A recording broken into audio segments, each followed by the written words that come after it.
मकर संक्रांति के दिन गाय को चुपचाप खिला देना, ये एक छोटी सी चीज पूरे साल जमकर धन बरसेगा और जीवन में कभी पीछे मुड़कर देखने की जरूरत नहीं पड़ेगी।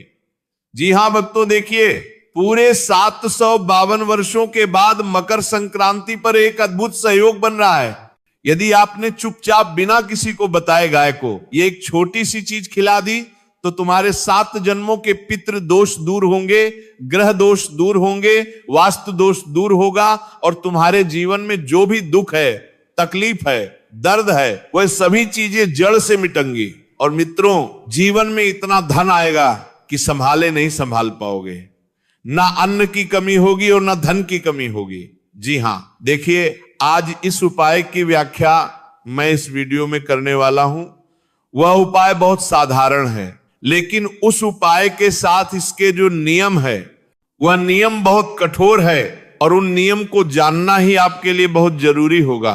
क्योंकि देखिए, उपाय तो लोग आसानी से कर लेते हैं, लेकिन उपाय करने के बाद उन संकल्पों का ध्यान नहीं कर पाते हैं जो संकल्प उपाय से संबंधित होते हैं।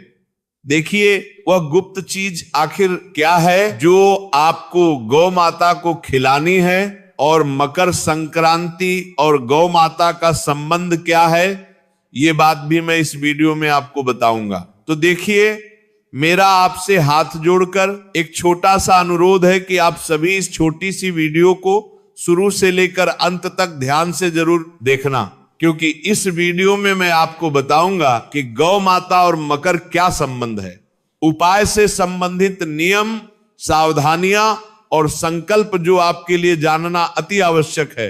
यह भी बताऊंगा कि ये उपाय किस तरह से, किन किन मार्गों से आपको लाभ देगा। देखिए, इंसान के जीवन में परेशानियां बहुत है, समस्याएं बहुत है, बहुत दुख है, बहुत तकलीफ है, लेकिन उन सब चीजों का सिर्फ यही एक उपाय है जिसे आपको मकर संक्रांति के दिन करना है। अन्न देखा मत करना, क्योंकि मकर संक्रांति का महापर्व साल में सिर्फ एक बार ही आता है और मकर संक्रांति का महत्व शास्त्रों में भी बताया गया है। जी हाँ दोस्तों, देखिए, कहते हैं कि मकर संक्रांति को लोग अक्सर सिर्फ एक छोटा सा त्योहार समझ लेते हैं। लोग पूरे दिन पतंग उड़ाते हैं, घर में पकवान बनाते हैं, लेकिन देखिए, पतंग उड़ाने और पकवान बनाने के अलावा भी एक ऐसा गुप्त उपाय है जो आपको मकर संक्रांति के दिन करना है। जी हाँ, सच ये है कि यह साल का सबसे गहरा और सबसे असरदार मोड़ होता है, क्योंकि मकर संक्रांति सिर्फ एक साधारण दिन नहीं है। इसी दिन सूर्य की चाल बदलती है, इसी दिन प्रकृति का एक नया हिसाब शुरू होता है। जी हाँ दोस्तों, देखिए, प्राचीन काल में पुराने समय के लोग इसे बहुत गंभीरता से लेते थे, क्योंकि उन्हें पता था कि इस दिन की गई छोटी सी गलती पूरे साल पर भारी पड़ सकती है। इस दिन का महत्व इसलिए और भी बढ़ जाता है क्योंकि इस साल का सबसे पहला त्योहार हो। दोस्तों, कि इस दिन की गई छोटी सी गलती भी पूरे साल पर भारी पड़ सकती है और इस दिन किया गया छोटा सा सही काम पूरे साल का सहारा बन सकता है। मकर संक्रांति का असली मतलब है रुकावट से निकलना, ठहराव को तोड़ना और जीवन में आगे बढ़ना। इसीलिए हमारे बुजुर्ग कहते थे कि इस दिन जो बीज बोया जाता है वही पूरे साल फल देता है, अर्थात जो उपाय किया जाता है वही उपाय पूरे साल हमारी जीवन की व्यवस्था को सुधारना है। दोस्तों, इसीलिए देखिए, इस दिन दान का भी बहुत महत्व होता है। पुराने काल से ही लोग मकर संक्रांति के दिन दान करते आ रहे हैं। इस दिन अन्नदान, संयम और व्यवहार पर बहुत ध्यान दिया जाता है, क्योंकि धन केवल पेशे से नहीं बनता है, धन बनता है सोच से, कर्म से और समय की समझ से। जी हाँ दोस्तों, आपने देखा होगा कि बहुत लोग साल भर तक मेहनत करते हैं, खून पसीना बहाते हैं, लेकिन फिर भी पैसा नहीं टिकता है। अन्न होते हुए भी घर में कमी की भावना बनी रहती है और धन बनता है सोच से, कर्म से। जी हाँ दोस्तों, देखिए, बार बार खर्च अचानक आ जाता है और खर्च आता है, पैसा रुकता नहीं है, और इसके पीछे कारण अक्सर वही अदृश्य रुकावटें होती हैं जिनका समाधान हमारे शास्त्रों और परंपराओं में छुपा हुआ है। देखिए, मकर संक्रांति पर तिल और गुड़ इसलिए खाए जाते हैं क्योंकि तिल त्याग का प्रतीक है और गुड़ मिठास का, यानी जीवन में कड़वाहट को छोड़कर मिठास अपनाने का संकेत है।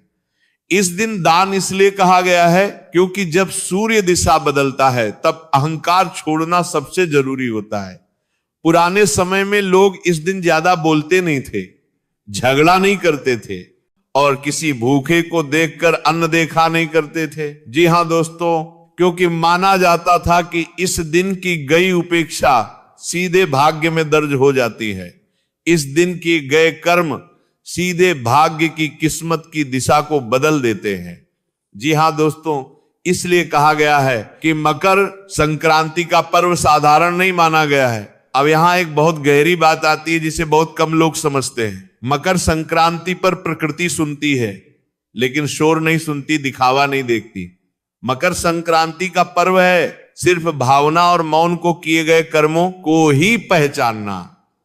यानी कि जो गुप्त उपाय और जो गुप्त कार्य अगर हम मौन रहकर करेंगे, सबसे छुपाकर करेंगे, तभी उसका फल हमें प्राप्त होगा। दोस्तों, इसीलिए जो लोग इस दिन कैमरा लगाकर लोगों को दिखाकर दान करते हैं उन्हें संतोष तो मिलता है लेकिन स्थायी फल नहीं। क्योंकि देखिए, आज के समय में लोगों ने दान पुण्य को भी एक ट्रेंडिंग टॉपिक बना दिया है।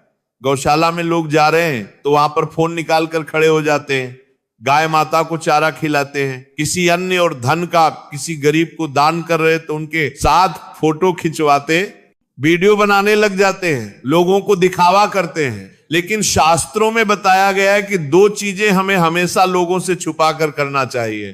पहला दान और दूसरा पूजा पाठ और ध्यान। क्योंकि ये दो चीज जितनी छुपी हुई रहेंगी उतना फल आपको मिलेगा।